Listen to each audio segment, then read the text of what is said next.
giye kurwana noneho abadiplomate ngo bane bo mu Burundi bakajya kunegosiya nayo 23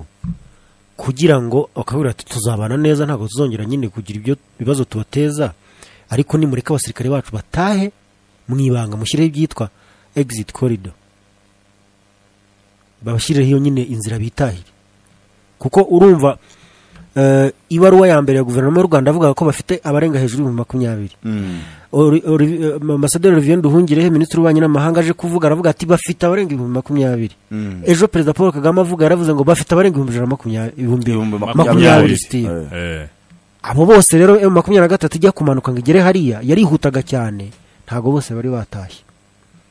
harimo ibintu bibiri hari ugufatwa abafashwe amatekwa bake hari n'abagifite ibikoresho ariko batafashe amateko ariko badashobora kurwana abo rero nibo bari guhabwa inzira ngo batahe abo nibo bagiye gusabirwa uburenganzira ejo banagabye ibitero muri Minembwe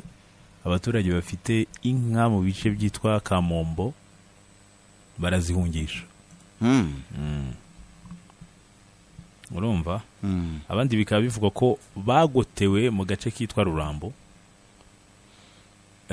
kandi hakaba ari ingabo nyinshi zabo z'abarundi zagotewe muri ako gace nyine ku buryo zimwe inzira urumva ibyo rero nibyo Derek yarimo aragaruka yuko abo badiplomate bane bagiye kugira ngo banegosiye uburyo izo ngabo zarekurwa zigahabwa inzira kugira ngo zitahe barimo baranegosiya mu bahinzira batahe abandi se ntago muzaduteza ikibazo namwe nimumanze muduhe ABC bafite ibintu bitatu babasabye ari bande babisaba M23 saba uburundi kuko uburundi M23 ntiyanga ko abarundi bataha na amahirwe first of all na amahirwe akomeye cyane so niba bashaka gutaha natwe niba twemerera ibingibi icyamakuru cyitwa SOS Media Burundi cyanditse inkuru ku munsi w'ejo kivuga ko abasirikare b'igihugu cy'u Burundi bajyaga baca mu bice birimo Kibitoke urumva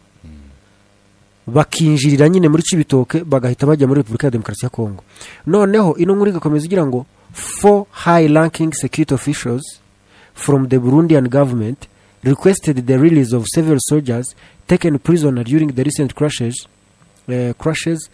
in the territory of Uvira and Fizi including Ekano no kuvuga ngo abayobozi bakuru bane bo mu gihugu cy'u Burundi bagiye kunegosiya nayo 23 kugira ngo ibarekurira abasirikare bafashwe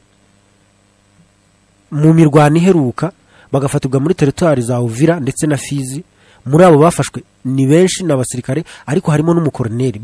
bari ku rwego rwaho harimo n'abakoroneri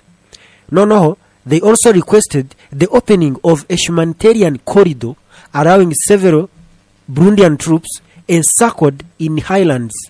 particularly Remera to return to the Burundian border bya bindi bavugaga noneho aba bayobozi n'ubundi bo mu Burundi basabye M23 ko ibemerera igashyiraho korodoro yaho abasirikare b'igihugu cy'u Burundi babona uko bagera ku mupaka w'igihugu cyabo kuko bamaze gusa n'abagotewe aho bari mu misozi miremire ya Uvira iyi nkuru igakomeza igaragaza ko ino mirwano imaze hafi cy'umweru kirenga yatumye M23 yavansa mu buryo bwihuta ku buryo yafunze inzira ziva mu Burundi n'izijya mu Burundi zituye muri Kongo ntago yafasha abasirikare b'abarundi ngo babafate babashyira hamwe ngo barahantu hamwe no ahubwo bafunze inzira zijya n'iziva mu Burundi niba bafunze inzira ziva n'izijya mu Burundi ikibazo gita kivuka kuko abasirikare bavaga ahitwa abasirikare M23 maze gufata ahitwa Rubarika Mitimbiri Katogota Ruvungi ndetse na Bwegera n'ahitwa Sange byatumye bafunga inzira. This advance has cut off many Burundian unit from their usual withdrawal routes. Inzira za buri munsi bakoreshaga aho uri kuvuga ni hano hafi no Burundi. Nibyo rero ingo yari kuvuga ko inkuru tukabonye mu kanya sibyo babaritse ngo bakaba bari gutaha nyine ngewe na ndimo mvuga ngo habanje kubaho silent diplomacy diplomacy tuje kujya gusaba imihoho mwaretse abasirikare bacu bagataha ko natwe tutari bateza ibibazo cyane ko utavuga ngo gufata abasirikare b'u Burundi bafite ibikoresho Oya, ni ugira amahirwe. umusirikare uwo ari we wese muri Eh. strategy y'imirwanire kumugo tugafunga hose ntaho gusohokera umusigiye. ntago Nawe byakugwa amahoro. Niyo mpamvu M23 igira amahirwe bagenda kurwana nk'udafite ikindi andi mahitamo yandi. Eh. Afite amahitamo amwe yo kukurwanya kandi akurwanyiriza kugutsinda kuko azi ko gutsindwa kwe bisobanuye gupfa ko. So ubwo inzira bacagamo bisubirira iwabo nizo M23 yagiye ifata utwo dusantere twegereye u Burundi. Hanyuma hagasigara ikibazo kivuga ngo abari ahitwa detachment ziri ahitwa Kifuni na Kitoga nibo bagerageje kubona aho baca bagiye kwitorora muri Tanganyika bagaca hitwa Kiriba kuri Kiriba bagahita batunguka Rumonge. Ni ukuvuga ngo urumva ejo twari turimo tuvuga ngo abasirikare b'igihugu cya Repubulika Demokarasi ya Kongo FARDC barababwiye ngo nibave Uvira bajye Makobora na Baraka. Nibave Uvira bajye Makobora. Bageze Makobora bababwira ngo nimuve Makobora mujye Baraka na Karemi.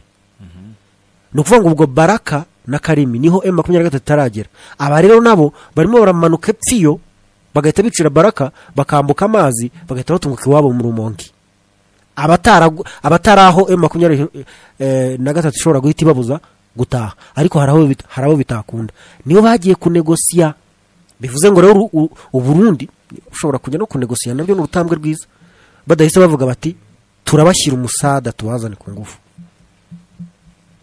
None se M23 ntafite ubwo ko ashobora kwisuganyiriza kuno kunegosiya ariko kiba ari ikimenyetso cyo nyine izo mpungenge nizo babasabiye nabyo babasabye ibingibi bababwiye ngo according to sources close to the negotiations the M23 has demanded the following from Burundi. No kuvuga ngo nabo bafite ibyo basabye Burundi. Icyambere a complete halt to military operations in the DRC. Mutwemerere ko mutazijya nitubarekura mukagenda mutazigera mwongera kuzana ibikorwa byanyu bya gisirikare hano murahagarika operation ubwo ni nko kuvuga ngo ya masezerano ngo uvuga ngo ari amasezerano bari bugirane. Kabiri a complete withdrawal of all its troops before any opening of a secure corridor. Muremera ko abasirikare banyu koko nitubaha inzira yo gutaha bose bari bugende ibyo niba bidusinyira ibyo nta kibazo turi dufitanye nabo. Ni ukuvuga ngo rero icyo kibazo wari wibajije ngo none se M23 yo ntifite impungenge ko bakongera bagakora RIOG barabasinyisha RIOG wenda kuko iyi ni politike ivanze n'ibindi utamenya. Abasirikare bashobora gusinyishwa bakavuga batoke nibatahe ku neza bakagenda bagerayo abanyapolitike bakavuga ati no kuko nubu uzi ko abantu bo mu Burundi bataremera ko Uvira yafashwe. Oya kandi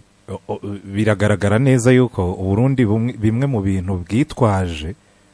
busaba ko bwakumvikana na M23 barabati muze kureba abantu mwarasanye ahitwa Kiriba na Uvira nyirizina nubwo bwose hataba ya Frantoma ziri seriye cyane ariko nabo mwarasanye nta murundi wari urimo. Oya icyo ni ikibazo cyuko inzira yari yamaze gufungwa cibitoke badashobora gukora ibikoresho ngo babishyira abasirikare babo bari hariya. Noneho bamaze kubona ko ibikoresho bafite baramutse babijyanye mu rugamba ntago byaba bihagije kandi umusanzu ntiwaboneka. Kurasa bisobanuye kwiteranya kuki tutabireka tugatangira gushaka inzira nyine hubwo zo kuganira uburyo bwo gutaha kuko ibikoresho bafite baramutse bahisemo kurwana byo gusubiza inyuma ya 23 ntibishoboka ariko kurwana byo kwirwanaho byo birashoboka. Kandi ya 23 nayo ntishaka kurwana n'abantu bari butuma itakaza igihe abo bantu bitegura ko bakwitahira. So impamvu abarundi batarwanye munsi ya Ruvungi kumanuka kugera hari hepfo hose muri za Uvira mutongeye kubumva nuko inzira zivi iwabo zari zafunzwe cyane cyane Cibitoke Rugombo binavugwa ko mu Gatumba Buganda ndetse n'ahandi. Mu Gatumba hari inkambi y'abantu barenga 20,000 urumva bahise yahisiza y'abakongomani n'abakongomani ariko bavanze n'ingabo zahunze zirimo iz'u Burundi urumva M23 kimara kugera muri Uvira. Ingabo z'u Burundi nazo zahunze nk'impunzi bisanzwe none ubwo zataye ibikoresho. Ni impamvu bahise bafunga umupaka urumva kubera ko ngo leta y'u Burundi yagize ubwoba yuko muri izo mpunzi haba harimo aba infiltré. ibyo byo na ntuza na Bizimana wabo yarabivugaga dufite ikibazo ariko n'ubundi ku mutekano w'igihugu cy'u Burundi sibyo nta hantu ibintu bari buhungire kuko barimo kwakira abantu mu buryo burobanura cyangwa no gushyiramo amakenga menshi nibyo ariko ntago byakora mu buryo buri 100% ku buryo mu mpunzi wakiriye nk'ubu ku munsi ejo ikinyamakuru cyavuga ko ku munsi umwe bakiriye impunzi zisaga 1500 ahantu hitwa Buhumuza. A new site opened urgently to accommodate the influx of Congolese refugees. Noneho hefu akavuga ngo nibura abantu 1500 barinjira ku munsi. Nta capacity waba ufite yo kureba mu mitima y'abo bantu ngo uvuga uti hano nta redeta baririmo, hano nta